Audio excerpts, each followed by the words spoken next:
Hey folks, today what we're gonna go over automation. What's the pregame? What's the postgame? What's the game plan? What's the overall game plan when thinking about it? A couple things I like to do is to think long term instead of just now when applying clips. I'm sorry, applying automation to the global space versus the clip space. And we do some other things with some LFOs as always because I love LFOs. Who doesn't love them? But yeah, again as always, there's always Instagram, Twitch, Twitter, Soundcloud. Facebook group is stubbed out, but no action yet. But enjoy the video and thanks for watching. Comment and like. That always helps. It really does. Surprisingly, we can get into algorithms someday. But yes, thank you. Okay, folks, let's get started. So first thing that we're gonna do, we're gonna grab some drums. Let's just go ahead and do that. And what we're gonna do is we're gonna show you how. You're going to be working in the global space sometime, but what you want to do is try to save that for truly global things. And so let's go ahead and get a drum rack. And I guess I could have just opened it up and chose the drum rack. Let's go drum and bass, because why not? Why not? Because for the drum and basses, let's just make a loop here. Real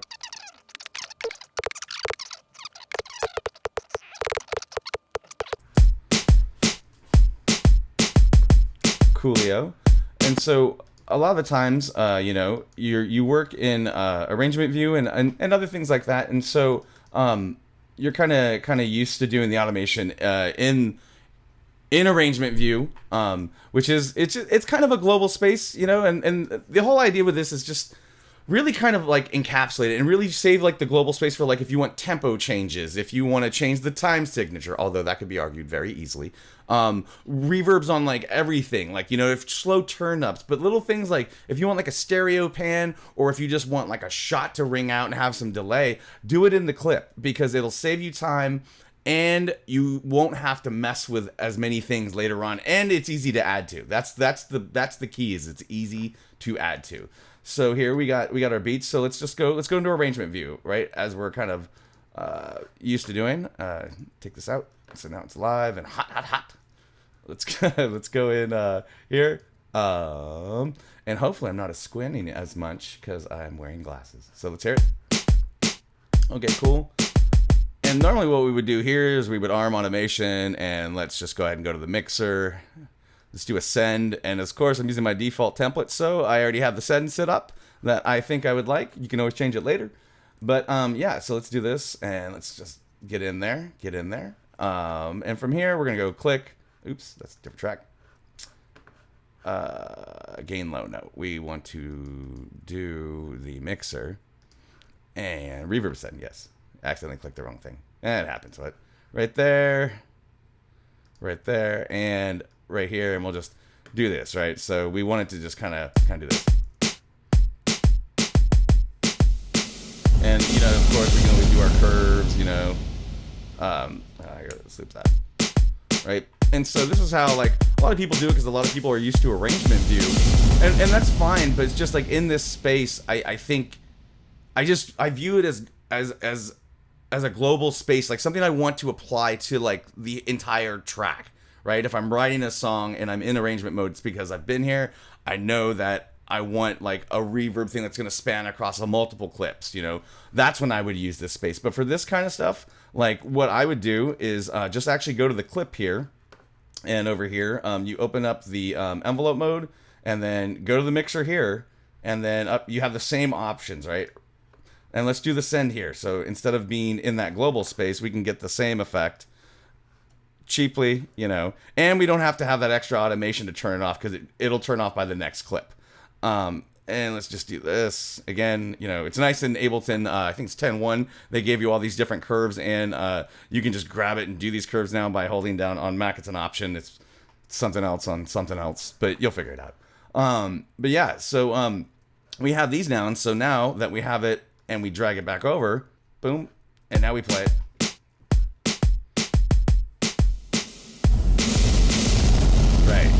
Munchy and distorted saturated top end. It sounds fantastic. But like what we can see here is by dragging it over, we still do have our automations here. We just decided to do it in the clip to drag it here because I tend to work in clip mode more, as you probably have guessed. But I do work in arrangement mode when I'm doing arrangements.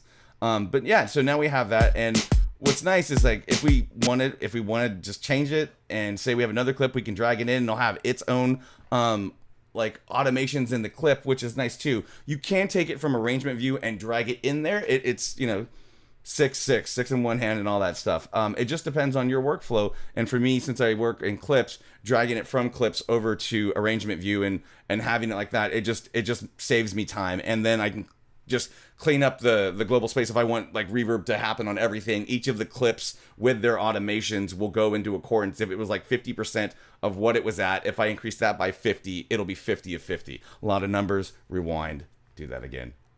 I don't even know if I understand what I just said. But yeah, another thing, another kind of global space thing that can happen, and I recently came up with a friend of mine, is let's go get a sample. Just a sample that is part of whatever. I'm not really sure where it came from. Might get some crickets. Oh, that's cool. So let's do this. We'll add it to here, right? And one of the things, as I always like to do, is an LFO, just to get some movement. Look into it if you don't know about it, because it's awesome. I forget. Can you drag this on here? Yes, you can. Okay. So what came up was let's do some panning. I just don't want an auto panner. Let's just do something with an LFO and hit like the pan button, right? Map, and then map this. Cool.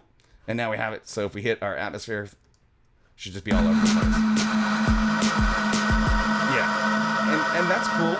One of the things is if you do add other clips, it will do that. But say if you add other clips and you wanted them to have their own kind of stereo like thing instead of just a global one, what you could do is you can mess with stuff in here. I think actually there is not a panning in there, but what I would encourage to do is get it out of that global space, because it's on the track's global like panning. Just don't do that unless you want to, right? Because you might want to. Whoever knows? But I just try not to, because I try to think of an abstraction layer, something higher up, and as you go down, things get more granular. But the higher you go up, it's there to look over other things, or do effects on other things and stuff like that. So what you could do to change this one up, let's go to an instrument.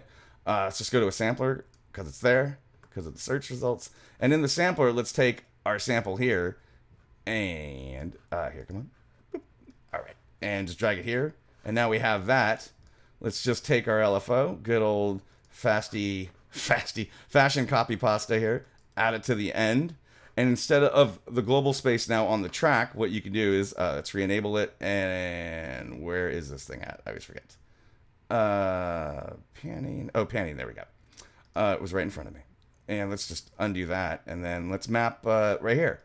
And so now we have it more of it affecting sampler, a container application or whatever, not affecting the global thing. So if we add other tracks, we can. There's so many different ways to do this stuff, but the real takeaway is just really trying to keep things clean and compartmentalized and modular so they can be reused again. I know that's like some stupid engineering talk, but it does actually work in music too. Reuse, modular, like, these are just suggestions. But yeah, it really is your preference. But yeah, you can do automation on everything. And automation really is what brings songs to life, like just subtle things, little like low pass, high pass, little reverb send a little bit more on like a hit, on the drop. But cool. That's what I wanted to talk about today. And I hope you guys find it useful. And again, Twitter, Instagram, SoundCloud, Twitch. I streamed on Twitch every week, multiple days. Schedule still being decided, but usually on Mondays right now. It's seeming like Monday's a good day, around 5 o'clock-ish. If you follow, you'll get notifications. Self-plug.